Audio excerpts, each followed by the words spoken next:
Hello friends, this is Tushar Kapoor. I welcome you all on my YouTube channel गणित गुरु। आज हम limits के दूसरे लेक्चर को पढ़ने वाले हैं। फर्स्ट लेक्चर में हमने लिमिट्स के सिर्फ इंट्रोडक्शन को पढ़ा था। आज हम कुछ फंडामेंटल थ्योरम्स, इंपॉर्टेंट पॉइंट्स और सीरीज से रिलेटेड क्वेश्चंस करेंगे आज। तो शुरू करते हैं आज का लेक्चर। तो आज हम 5 फंडामेंटल थ्योरम्स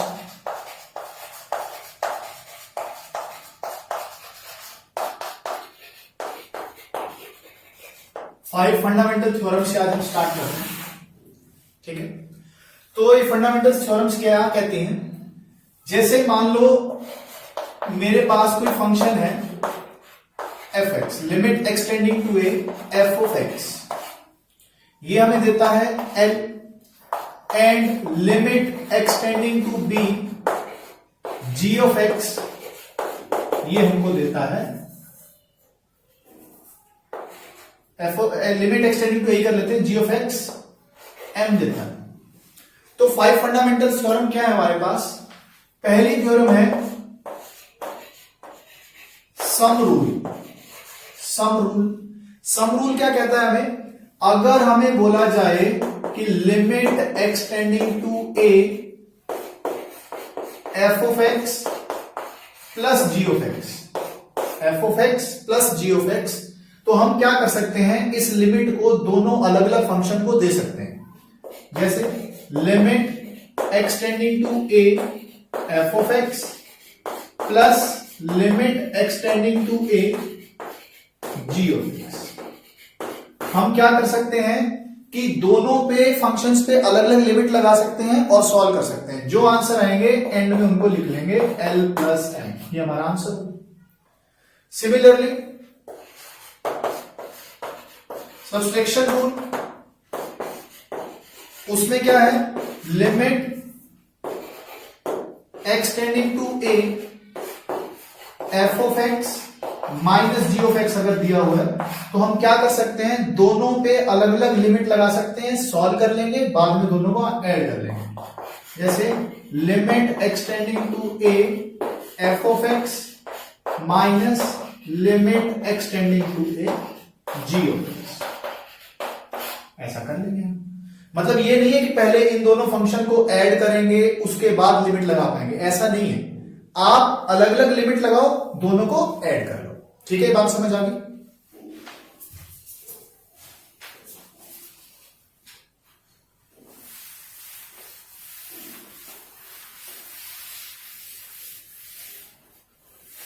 अगले दो देखते हैं। इसके बाद आता है product rule.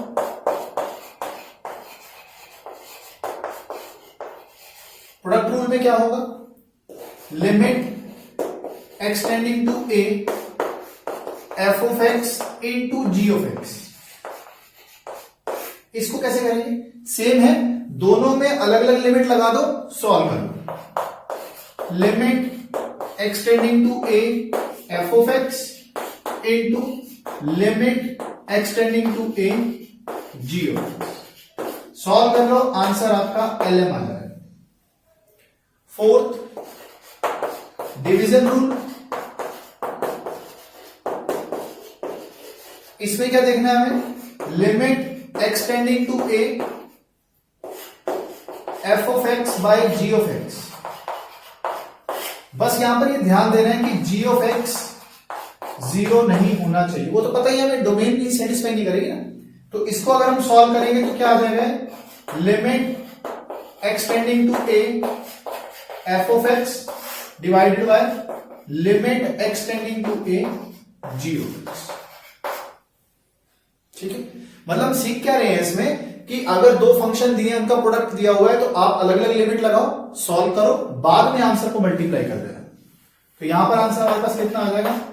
L by M आ जाएगा। ठीक है, एक और होता है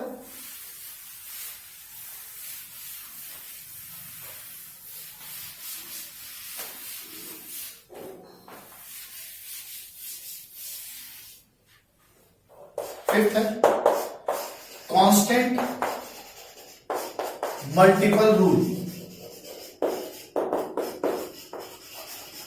मतलब अगर कुछ ऐसा आ जाए, लिमिट एक्सटेंडिंग टू ए के टाइम्स एफ ऑफ एक्स, यहां पर के क्या है, कांस्टेंट लिख देता हूं, where k is a constant quantity,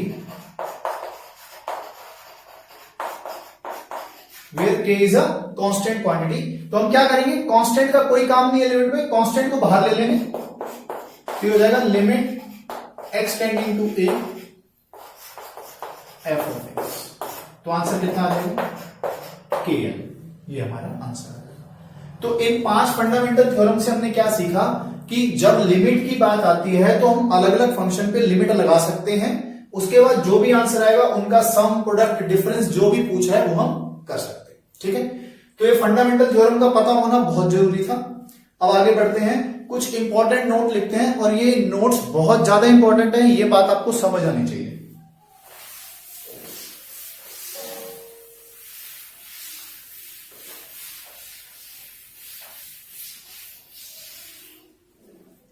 आप स्टार मार्क कर लेंगे, important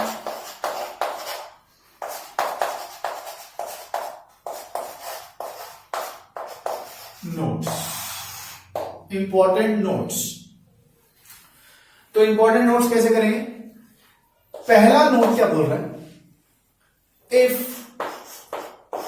limit x tending to a f of x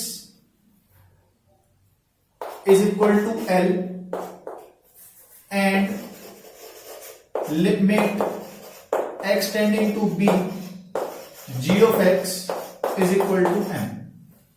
इसका मतलब क्या है, fx and limit of fx and gx both exist, दोनों की जो लिमिट है वो एग्जिस्ट करती है, ये हमें पहले से बता दिया गया है, एक की एल करती है और एक की एम करती है। देन हम क्या कमेंट कर सकते हैं, अगर हमें पता है दोनों लिमिट एग्जिस्ट करती है तो हम कमेंट क्या कर सकते हैं, हम ये कमेंट कर सकते हैं कि limit of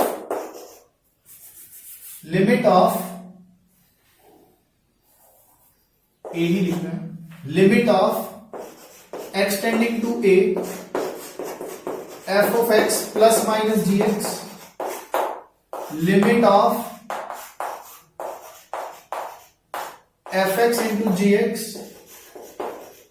and limit of extending to a fx by gx also exist। अगर हमें पता होगा कि fx और gx दोनों की लिमिट एग्जिस्ट करती है तो हम कमेंट क्या कर सकते हैं कि fx plus minus gx, fx into gx, fx by gx, इन सब की लिमिट भी एग्जिस्ट करेगी। क्यों करेगी, मैं एक एग्जांपल लेके बताता हूं। अगर मैं यहां लिख दूं limit x tending to a fx plus limit x tending to a gx, तो हमें तो पता था इसका आंसर l है, इसका आंसर हमें पता है m। अलग अलग हम लिमिट लगा सकते हैं, ये भी एग्जिस्ट करती है, ये भी एग्जिस्ट करती है, तो दोनों का सम भी तो एग्जिस्ट करेगा ही ना। बात समझ आ गई है, ठीक है। तो एक पहला नोट ये था कि अगर दोनों लिमिट एग्जिस्ट करती हैं तो दोनों का सम, डिफरेंस, प्रोडक्ट और डिवीजन, ये सब भी क्या एग्जिस्ट करेंगे, हम कमेंट कर सकते हैं। सेकेंड पॉइंट पर चलते हैं।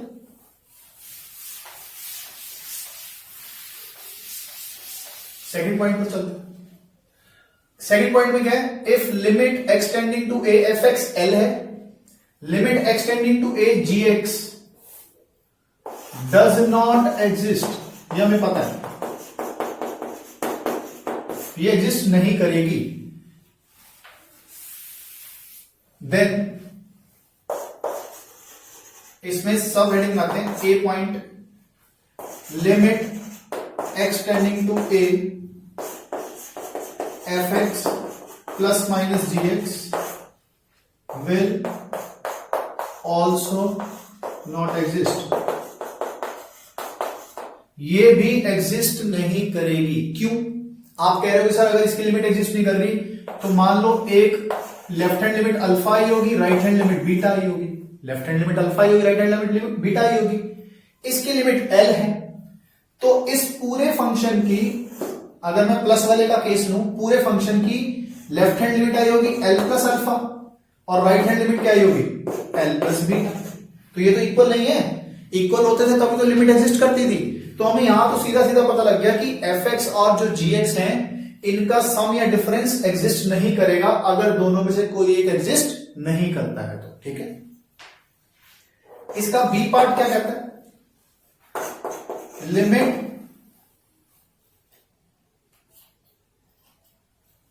इसका बी पार्ट कहता है limit x tending to a f x into g x और limit x tending to a f x by g x. इसके बारे में क्या कमेंट करोगे, nothing definite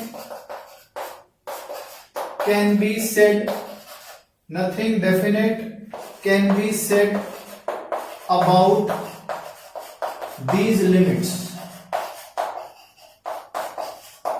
nothing definite can be said about these limits। इसके बारे में हम श्योर हो गए कि एग्जिस्ट नहीं करेंगे, लेकिन इसके बारे में हम डेफिनेट नहीं है, एग्जिस्ट कर भी सकते हैं और एग्जिस्ट नहीं भी कर सकते हैं। यहां तक नोट कर लो, फिर मैं एक एग्जांपल लेके दिखाता हूं कि एग्जिस्ट कर भी सकते हैं और नहीं भी कर सकते हैं।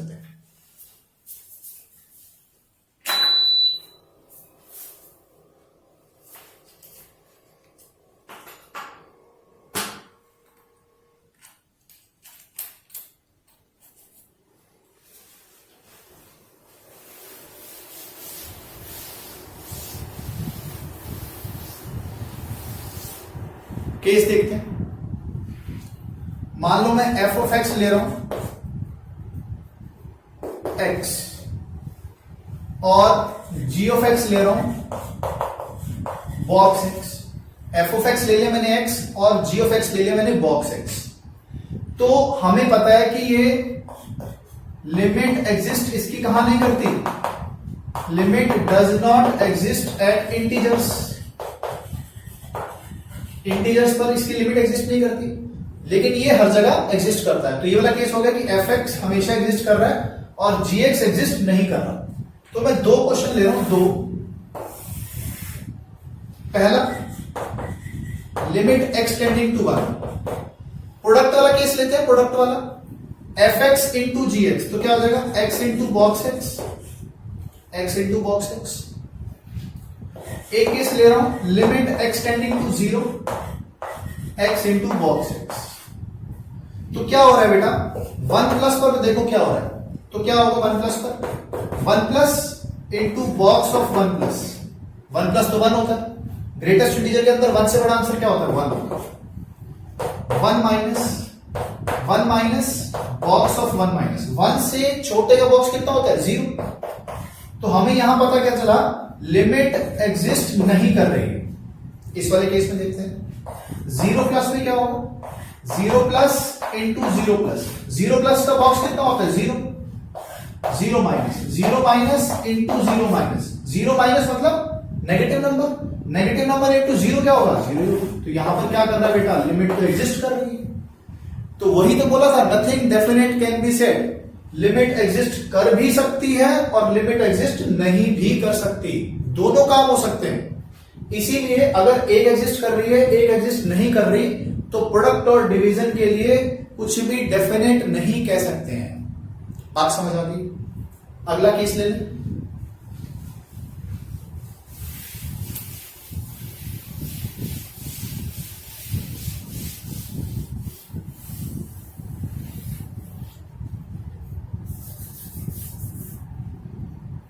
इसका भी क्या हो जाएगा, डज नॉट एग्जिस्ट, और इसका भी क्या है, डज नॉट एग्जिस्ट। अब ना एफ एक्स एग्जिस्ट कर रही है और ना जी एक्स एग्जिस्ट कर रही है, तो हम क्या कहेंगे, क्या कमेंट कर सकते हैं, प्लस माइनस मल्टीप्लाई और डिवाइड वालों के लिए, नथिंग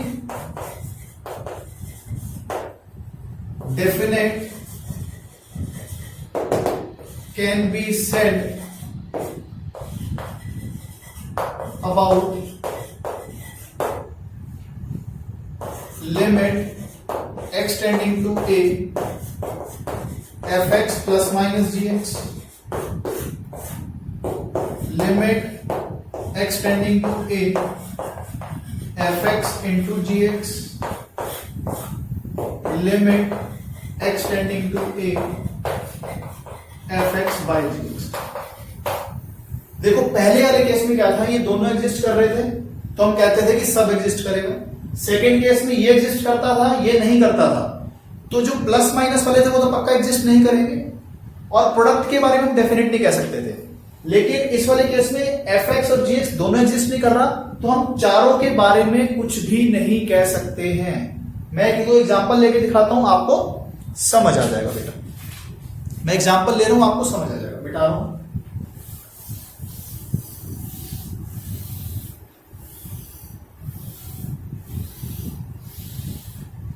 देखो, मैं एक एग्जांपल ले रहा हूं। Limit x tending to 1 fx is equal to l, where fx मैंने क्या लिया बेटा, box x, gx limit x tending to 1, और यहां पर gx को मैंने क्या लिया बेटा, फ्रैक्शनल पार्ट ऑफ x। आप मुझे ये बताओ कि इंटीजर पर ग्रेटेस्ट इंटीजर एग्जिस्ट करता है, डज नॉट एग्जिस्ट। हमने एक ऐसा फंक्शन लिया जो एग्जिस्ट नहीं करता। क्या इंटीजर पर फ्रैक्शनल पार्ट एग्जिस्ट करता है, नहीं करता, डज नॉट एग्जिस्ट। हमने दूसरा फंक्शन भी बोल दिया जो एग्जिस्ट नहीं करता। ये दोनों एग्जिस्ट नहीं करते, तो हम क्या इसके प्लस वाले, मल्टीप्लाई वाले, डिवाइड वाले पे कमेंट कर सकते हैं, नहीं कर सकते। तो चेक करते हैं कि प्लस वाले एग्जिस्ट करते हैं कि नहीं। मैंने देखो क्या ले लिया, limit x tending to 1 fx plus gx, तो क्या हो जाएगा, limit x tending to 1 box x plus fractional part of x। और ये तो बहुत अच्छा बन गया। Box x plus fractional part of x क्या होता है, x ही तो होता है।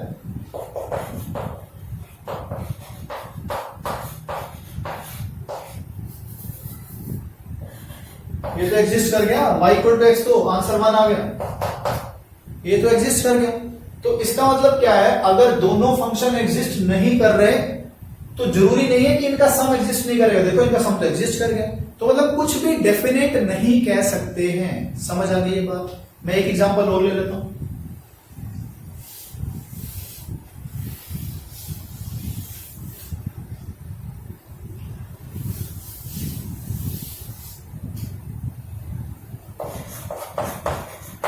fx ले लिया सिग्नम x और gx ले लिया हमने बॉक्स x। fx ले लिया सिग्नम x और gx ले लिया हमने बॉक्स x। तो लिमिट x टेंडिंग टू 0, हमें पता है ये 0 पे एग्जिस्ट नहीं करता, और ये तो किसी भी इंटीजर पे एग्जिस्ट नहीं करता। दोनों एग्जिस्ट नहीं करते, तो दोनों का सम करके देख लेते हैं क्या हो रहा है। Signum x plus box x, तो क्या होगा, 0 प्लस के लिए क्या होगा, 0 प्लस। सिग्नम के अंदर अगर इनपुट पॉजिटिव होती है तो आंसर क्या होता है, 1, और 0 प्लस का बॉक्स कितना होता है, 1। 0 माइनस देख लेते हैं। 0 माइनस रखेंगे सिग्नम के अंदर, अगर इनपुट नेगेटिव आएगी तो क्या आंसर देगा, -1, और छोटू नेगेटिव अगर बॉक्स के अंदर आएगा तब भी क्या देगा, -1। तो यहां कितना मिल गया, -2। तो यहां पर लिमिट एग्जिस्ट नहीं कर रही। पिछले वाला जो एग्जांपल लिया था उसमें लिमिट एग्जिस्ट कर रही थी, इस वाले एग्जांपल में लिमिट एग्जिस्ट नहीं कर रही। समझ आ गई। तो मैं एक छोटा सा टेबल बना रहा हूं जिससे सारे केस एक बार क्लियर हो जाए। ये fx है, ये gx है। पहला केस क्या लिया था, एग्जिस्ट कर रही है, एग्जिस्ट कर रही है ना। तो यहां हम क्या लिखेंगे, रिमार्क्स लिख देते हैं, ऑल एग्जिस्ट, सारे केस एग्जिस्ट करेंगे। सेकंड केस हमने क्या लिया था कि fx तो एग्जिस्ट कर रहा है लेकिन ये डज नॉट एग्जिस्ट। तो हमने क्या कहा था, प्लस वाला और माइनस वाला डज नॉट एग्जिस्ट, और मल्टीप्लाई और डिवाइड वाले कुछ नहीं कह सकते।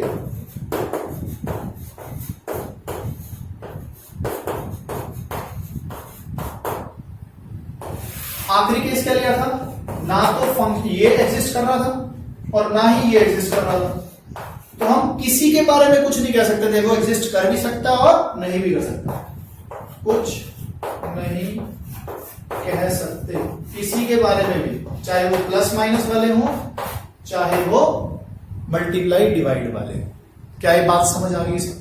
इसको नोट कर लो, फटाफट ये वाला टेबल बना लो, ये टेबल याद हो जाएगा तो आपको बहुत सी क्लियरिटी आ जाएगी कि क्या है इसमें। समझ आ गई बात? इसको नोट कर लो फटाफट, फिर हम आगे बढ़ते हैं, जो इंपॉर्टेंट चीज है वो पढ़ना शुरू करते हैं इसके बाद। नोट कर लो इसको।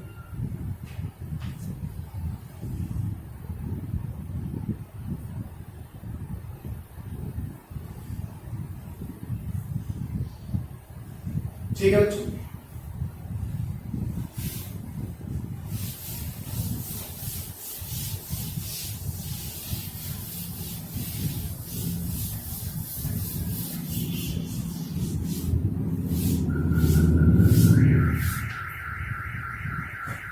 कल हमने 0 by 0 form, infinite by infinite form and 0 into infinite form, ये 3 फॉर्म हमने पढ़ी थी कल, जिसकी लिमिट हमें निकालनी है।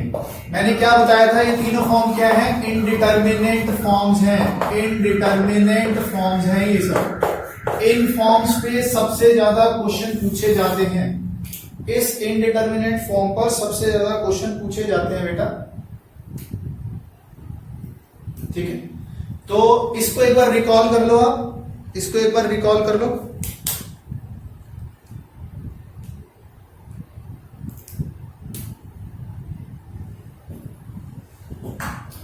तो इनडिटरमिनेंट फॉर्म पे सबसे ज्यादा क्वेश्चन पूछे जाते हैं, तो इनको सॉल्व करने के बहुत सारे तरीके होते हैं। ठीक है, तो हम क्या कर रहे हैं, सबसे पहला जो केस ले रहे हैं वो हम ले रहे हैं एक्सपेंशन का। सबसे पहला case, use of expansion in evaluating limits. बेटा मैं कुछ आपको सीरीज लिखवा रहा हूं, कुछ मैं आपको सीरीज लिखवा रहा हूं जिनका हम यूज लिमिट्स निकालने के लिए कर सकते हैं, और वो लिमिट की फॉर्म होनी चाहिए 0 by 0, infinite by infinite, 0 into infinite. Mostly इसमें हेल्प करते हैं, तो मैं आपको सीरीज लिखवानी शुरू कर रहा हूं। ये स्टैंडर्ड लिमिट्स है, सीरीज है जिनको आपको याद करना पड़ेगा, जो आपके बहुत हेल्पफुल होती है बेटा। सबसे पहली मैं आपको लिखवा रहा हूं लिमिट, पहली सीरीज ln 1 प्लस x। इसके प्रूफ की रिक्वायरमेंट 12th लेवल तक नहीं है, ये आप बीएससी में या इंजीनियरिंग में हम पढ़ते हैं, इसका प्रूफ आराम से आपको मिल जाएगा, इसकी रिक्वायरमेंट अभी नहीं है। तो इस सीरीज की एक्सपेंशन होती है x minus x square by 2 plus x cube by 3 minus x की पावर 4 बाय 4, और ये इनफाइनाइट तक चलती रहती है। लेकिन ध्यान क्या रखना है, जो मॉड ऑफ x है वो जो x की वैल्यू है वो -1 से 1 के बीच में होनी चाहिए। ठीक है, दूसरा सीरीज आपको क्या याद रखनी है, ln 1 माइनस x। ये तो बहुत आसान होगी, जहां जहां पे प्लस x था वहां पे माइनस x रख दो बस। तो कितना आ जाएगा, minus x square by 2 minus x cube by 3 minus x की पावर 4 बाय 4 इनफाइनाइट तक। ध्यान कर रखना है x जो है वो -1 से 1 के बीच में होना चाहिए। एक और लिखते हैं e की पावर x, ये क्या होता है 1 plus x square by 2 factorial, x cube by 3 factorial, x 4 by 4 factorial. ऐसे सीरीज कहां तक चलेगी, इनफाइनाइट तक चलती है। ठीक है, और लिखते हैं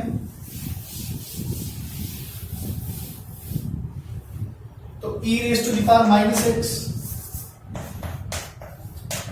क्या करेंगे, हर x की जगह माइनस एक्स पुट कर देंगे।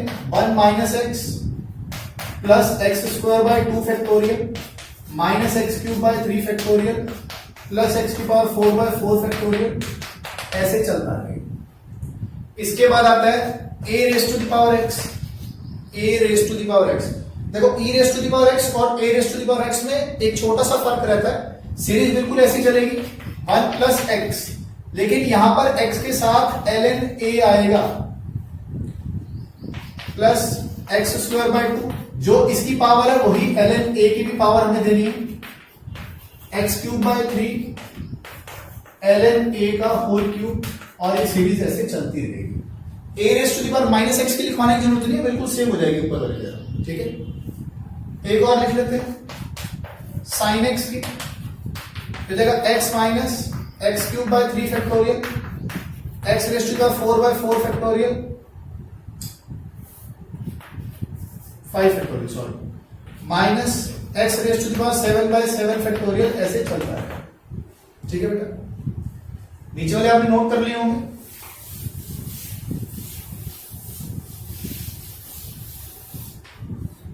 cos x की क्या हो जाएगी,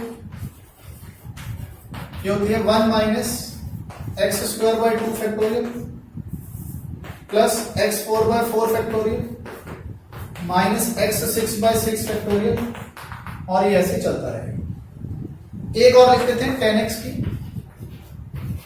ये होती है x plus x cube by 3 plus 2 by 15 x raise to the power 5। इसके आगे याद करने की जरूरत नहीं है, इतनी सीरीज आपको याद होनी चाहिए। अगर ये सीरीज याद होंगी आप फटाफट बहुत सारे क्वेश्चन बहुत ही आसानी से कर सकते हो। नोट कर लो बच्चों इनको एक बार।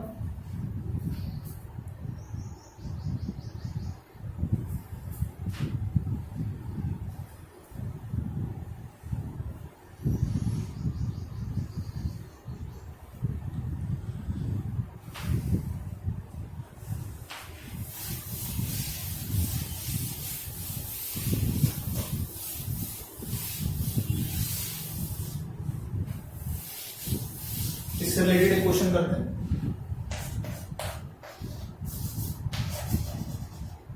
Limit x tending to 0 sine x minus x upon x cube, sine x minus x upon x cube.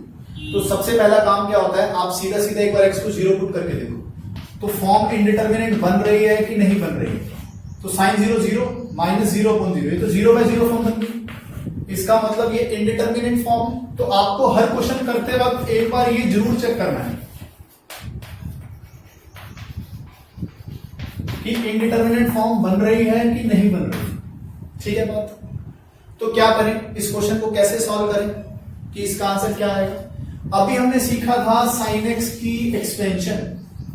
तो साइन एक्स की एक्सपेंशन क्या होती है हमारे पास, लिखना शुरू करते हैं। X minus x cube by 3 factorial plus x raise to the power 5 factorial minus x raise to the power 7 upon 7 factorial minus x ये वाला अपॉन एक्स क्यूब। ठीक है बात। तो जब हम इसको सॉल्व करेंगे तो हमने देखा x से x कट गया, x से x कट गया, और क्या किया देखा नीचे सबसे बड़ी पावर क्या एक्स क्यूब, तो ऊपर से हमने एक्स क्यूब कॉमन ले लिया। तो जब हमने ऊपर से एक्स क्यूब कॉमन लिया तो यहां क्या बचा, minus 1/6 plus x square by 5 factorial minus x raise to the power 4/7 factorial divided by x cube. और ये सब लिमिट एक्सटेंडिंग टू 0 चल रहा था। एक्स क्यूब से एक्स क्यूब कट गया। ठीक है, अब 0/0 फॉर्म तो रहेगी क्योंकि डिनोमिनेटर में 1 आ गया। अब हम एक्स को क्या रख देंगे बेटा, 0 रखते ही ये कितना हो जाएगा, ये 0 हो जाएगा। ये कितना हो जाएगा, 0। इसका मतलब आगे वाले सभी 0 हो जाएंगे। तो हमारा आंसर कितना आ गया, -1/6। -1/6। तो हमने यहां पे क्या सीखा है कि हमें जो है किसी भी सीरीज की जो एक्सपेंशन करनी है वो डिनोमिनेटर में एक्स की जो सबसे बड़ी पावर है ना उससे आगे एक्सपेंशन करने की जरूरत ही नहीं, क्योंकि वो तो बाद में 0 बन जाने वाले हैं। बात समझ आई है। तो आप इस क्वेश्चन को समझ गए हो तो अगला क्वेश्चन एक बार ट्राई करते हैं। इस क्वेश्चन को समझ गए हो, ठीक है, नोट कर लो इसको फटाफट। अगला क्वेश्चन ट्राई करते हैं।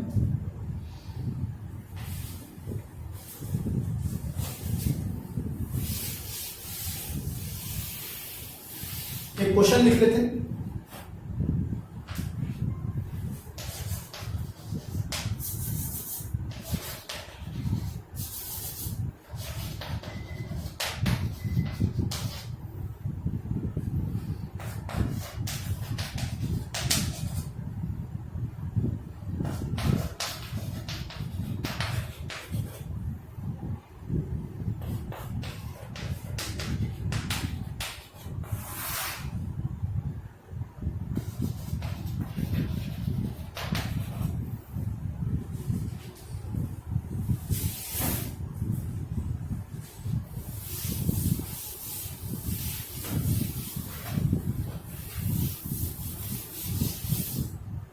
फंक्शन को आप एक बार पोज करके ट्राई कर लो सब बच्चे, देखते हैं एक्सपेंशन करते हैं। सबसे पहले तो जीरो पुट करते हैं, 0 0 0 0 0 बाय 0 फॉर्म बन रही है, तो एक्सपेंशन कर लेते हैं। तो सबसे पहले आपको एक्सपेंशन नीचे की करनी चाहिए, जिससे पता लग जाए कि कौन सी डिग्री तक हमें इसको एक्सपेंड करना है। तो हो जाएगा x square sine x, expansion क्या है x minus x cube by 3 factorial. तो यहां पर देखो क्या मिलेगा, एक्स क्यूब मिलेगा सबसे बड़ा, क्या मिल जाएगा एक्स क्यूब। तो डिनोमिनेटर में एक्स स्क्वायर इंटू एक्स, कम से कम वैल्यू इसकी एक्स क्यूब है, इतनी ही हमें चाहिए, इसके आगे नहीं चाहिए एक्सपेंशन। तो 5 into x minus x cube by 3 factorial, इसके आगे एक्सपेंड नहीं करेंगे क्योंकि नीचे कम से कम एक्स क्यूब है, इसके अलावा नहीं चाहिए। माइनस 7 इंटू, अब हर एक्स को किससे रिप्लेस कर देंगे 2x से, तो 2x minus 2x whole cube divided by 3 factorial plus में 3 इंटू 3x माइनस 3x का whole cube divided by 3 factorial. इसके आगे की एक्सपेंशन की जरूरत नहीं है, ध्यान देते हैं। 5x हो गया माइनस 14x प्लस 9x, ये सॉल्व करके देखो कितना आ रहा है 0, बहुत बढ़िया। एक्स क्यूब का कोएफिशिएंट क्या क्या आ रहा है minus 5/6, 8/6 plus 56 plus 56/6, 3 9 27, 81 minus 81/6 divided by x cube minus x cube common ले लेते हैं, तो 1 minus x square bye 3 factorial, ये आ जाएगा हमारे पास। तो क्या करेंगे, ये तो 0 ही होगा, एक्स क्यूब काट देते हैं और अब हमें लिमिट क्या लगानी है एक्स टेंडिंग टू 0। तो बड़ी पावर को तो आगे का कोई फायदा ही नहीं था, बस यही हमारा आंसर आ गया, ये हमारा आंसर आ गया। तो ये कितना हो गया minus 86 minus 30/6, that is -5, that is equal to -5। समझ आ गया ये बात, बहुत आसान है, ऐसे आप बहुत सारे क्वेश्चन सीरीज के कर सकते हो। ठीक है, एक छोटा सा टॉपिक 0/0 फॉर्म का एक और करेंगे जो फैक्टराइजेशन से होता है। ठीक है बेटा,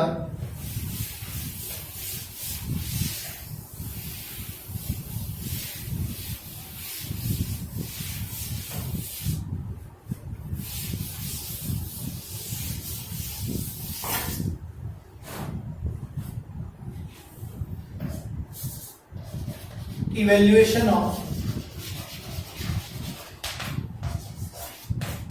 algebraic limits।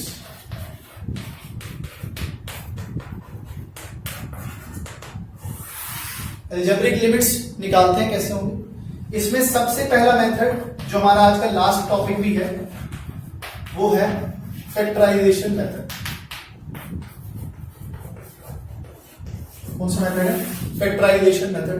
तो इसमें क्या है कि हम लिमिट्स के क्वेश्चन तभी कर पाएंगे जब हमें फैक्टराइज करना आता होगा। जैसे पॉलिनोमियल्स हमने बहुत पढ़े, क्वाड्रेटिक, क्यूबिक, बाई क्वाड्रेटिक, उनको फैक्टराइज अगर हमें करना आता है तो हम इसको बहुत आसानी से कर सकते हैं। मैं एक पहला एग्जांपल ले रहा हूं, limit x tending to 1 x cube minus 1 upon x square minus 1, limit x tending to 1 x cube minus 1 upon x square minus 1। अगर हम x को 1 पुट करते हैं तो देखिए कितना देगा, 1 माइनस 1 कितना 0, 1 माइनस 1 कितना 0, ये तो 0/0 फॉर्म बन गई। तो क्या करें, तो गड़बड़ क्या हो रही है, 1 रखने पर 0 बन रहा है, ऊपर भी 1 रखने पर 0 बन रहा है। तो हमें इसको फैक्टराइज करके ऐसे कल्प्रिट को हटाना पड़ेगा जिसकी वजह से ऊपर नीचे 0 बन रहा है। तो इसके एक्सपेंशन क्या होती है, a cube minus b cube हो गया, तो क्या होता है a minus b into A square plus B square plus A B whole divided में, ये क्या लिखा होगा a square minus B square, तो कितना आ जाएगा x minus 1 into x plus 1। देखो x माइनस 1 से x माइनस 1 कट गए, जिसकी वजह से 0/0 फॉर्म बन रही थी वो कट चुका है। अब हमें रखना क्या है, x को 1 पुट करना है, तो 1 पुट करेंगे तो 1 + 1 2 + 1 3, तो आंसर कितना आ गया 3/2। तो आंसर हमारे पास आ चुका है 3/2। ये होता है फैक्टराइजेशन मेथड। अगर हमें फैक्टर बनाने आते हैं तो ये क्वेश्चन को करना बहुत आसान है। इसको नोट करो, एक क्वेश्चन और करते हैं।